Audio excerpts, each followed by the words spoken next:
Assalamualaikum warahmatullahi wabarakatuh.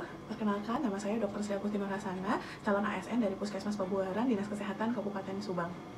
Pada kesempatan kali ini, saya akan melakukan resume atau recall pengulangan kembali apa saja yang sudah saya pelajari dari materi manajemen ASN. Manajemen ASN adalah materi yang membahas mengenai kedudukan, peran, hak dan kewajiban, serta kode etik dari seorang ASN.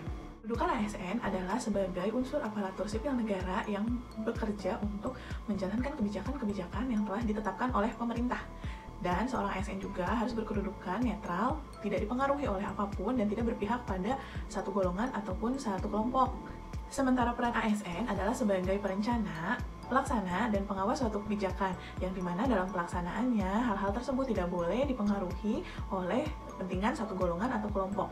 Tidak boleh ada keberpihakan dan harus dilakukan secara netral dan tidak ada kolusi, korupsi, dan nepotisme di dalamnya. Kemudian mengenai tugas ASN. Tugas ASN adalah untuk menjalankan seluruh kebijakan, melakukan pelayanan publik, dan menjadi agen perubahan dan juga pemersatu bangsa. Hak seorang ASN yang pertama adalah tentu saja berhak mendapatkan perlindungan, kemudian hak untuk mendapatkan gaji setiap bulannya, dan juga hak untuk mendapatkan pensiun. Seorang ASN juga berhak untuk mendapatkan tunjangan dan juga pengembangan kompetensi berdasarkan dengan profesi yang dijalaninya sebagai seorang ASN. Kemudian, apa saja ya kewajiban-kewajiban yang harus dilakukan oleh ASN sebagai abdi negara? Seorang ASN harus menjunjung tinggi nilai Undang-Undang Dasar 1945 dan berpegang teguh pada ideologi negara Indonesia yaitu Pancasila. Yang kedua, ASN harus melakukan pelayanan dengan penuh tanggung jawab dan penuh berintegritas. Yang ketiga, seorang ASN harus bisa menjaga rahasia sesuai dengan kompetensi dan posisinya sebagai seorang ASN dan hanya mengemukakan rahasia tersebut atas peraturan-peraturan yang telah diberlakukan sebelumnya. Seorang ASN harus bisa menjaga persatuan dan kesatuan negara Republik Indonesia. Selain itu, ASN juga harus menjadi pelaksana kebijakan-kebijakan yang sudah ditetapkan oleh peraturan perundang-undangan di setiap institusi tempat ASN tersebut bertugas.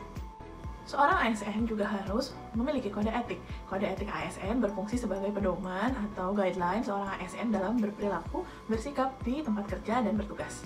Etik harus dipahami dan diamalkan oleh seorang ASN untuk tetap menjaga integritas dan tanggung jawab juga kualitas pelayanan kepada publik.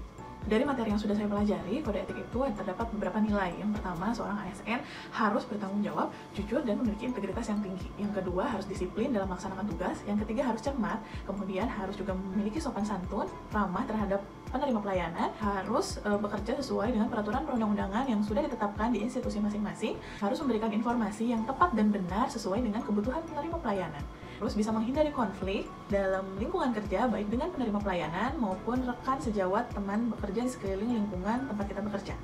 Terus menjaga kerahasiaan dari satu institusi tempat di mana dia bernaung. Kemudian ASN juga harus memanfaatkan fasilitas dan juga kekayaan yang berasal dari negara sebagaimana mestinya. Jadi tidak boleh ada penyalahgunaan barang sepeser pun. Itu yang harus dipahami oleh ASN dalam melakukan pekerjaan sehari-hari. Sekian resume saya hari ini tentang manajemen ASN. Assalamualaikum warahmatullahi wabarakatuh.